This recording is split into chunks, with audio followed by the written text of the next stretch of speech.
साहिबगंज के बोरियो प्रखंड में हत्या के बाद टुकड़ों में काटी गई रेबिका पहाड़िन का अंतिम संस्कार कर दिया गया। पोस्टमार्टम के बाद रेबिका के शव का उसके पैतृक गांव डोडा पहाड़ में ईसाई रीति रिवाज से अंतिम संस्कार किया गया। जिले के एसपी अनुरंजन किस्पोट्टा और डीसी राम निवास यादव की मौजूदगी में कड़ी सुरक्षा के बाद रेबिका को सुपुर्दे खाक किया गया।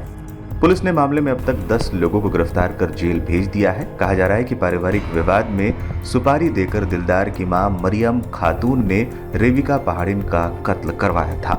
हत्या के बाद 18 टुकड़ों में काटी गई रेबिका का अंतिम संस्कार हुआ। पोस्टमार्टम के बाद जब ताबूत में लिपटा रेबिका का टुकड़ों में बटा शव उसके गांव लाया गया तो परिजन चित्कार कर उठे। रेबिका की बड़ी बहन शीला और मां चांदी पहाड़िन के विलाप से वहां मौजूद सभी की आंखें नम हो गई।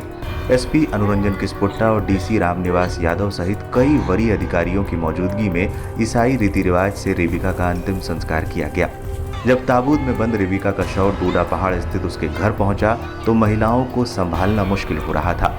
जिस आंगन में रेबिका ने अपना बचपन जिया था, जहां कभी खेलते हुए एक खरोंच भी लग जाने से माँ बाप की आह निकल जाती थी, आज उसी आंगन में रेबिका के टुकड़ों में कटा शव देख परिवार सहित गांव वाले भी रो पड़े। रेबिका के अंतिम संस्कार में शामिल होने पहुंचे साहिबगंज के पुलिस अधीक्षक अनुरंजन किस्पोट्टा ने कहा, दोषियों को कड़ी सजा मिलेगी, अनुसंधान जारी है। तक इसमें 10 लोगों को गिरफ्तार करके जेल भेजा जा चुका है और अनुसंधान पुलिस उपाधीक्षक स्तर के पदाधिकारी कर रहे हैं और इसमें बाकी जो शेष अभियुक्त है उसकी लगातार गिरफ्तारी जारी है तथा अनुसंधान के सारे चीज़ों को हम लोग संकलित कर बेहतर अनुसंधान करने का प्रयास कर रहे हैं। हत्या का कारण अभी तक जो पारिवारिक सामंजस्य स्थापित नहीं होना है, क्योंकि जो ये मृतिका है इसके पति का एक पहले से भी पत्नी थी। इन्हीं सब चीज़ों को लेकर आपस में परिवार में विवाद होते रहते थे। प्रारंभिक जानकारी अनुसंधान में यही बातें आई है। इसके बाद अन्य तथ्य के और अनुसंधान किए जा रहे हैं। सारी बातों को देखा जाएगा कि किन किन चीज़ों के कारण ये हत्याएँ हुई है। अंतिम संस्कार में रेबिका को श्रद्धांजलि देने पहुंचे डीसी राम निवास यादव ने कहा कि सरकारी प्रावधानों के मुताबिक परिवार वालों को मुआवजा मिलेगा। का घटना है, रेबिका पहाड़िन जो यहाँ डोडा पहाड़ की रहने वाली थी, उनको क्रिश्चियन रीति रिवाज से लोगों ने यहाँ पे आज दफनाने का काम कर रहे हैं। इसमें कंपेंसेशन मिलेगा डालसा से। जब रिपोर्ट बन के तैयार हो जाएगी पुलिस की तो 5 लाख रुपये मिलता है। तो हम लोग इनको सही समय विदिन मंथ इसी महीने में दिलाने का प्रयास करें।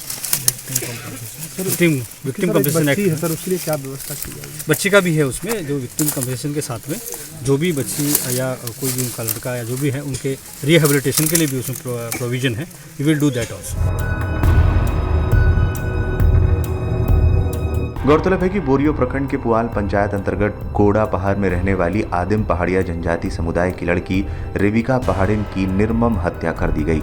हत्या के बाद उसके शव को 18 टुकड़ों में काट दिया गया था। रेबिका के शव के टुकड़े 17 दिसंबर की देर शाम को बोरियो थाना क्षेत्र अंतर्गत मोमिन टोला में एक आंगनबाड़ी केंद्र के पास और वर्षों पुराने बंद पड़े मकान से बरामद किए गए थे।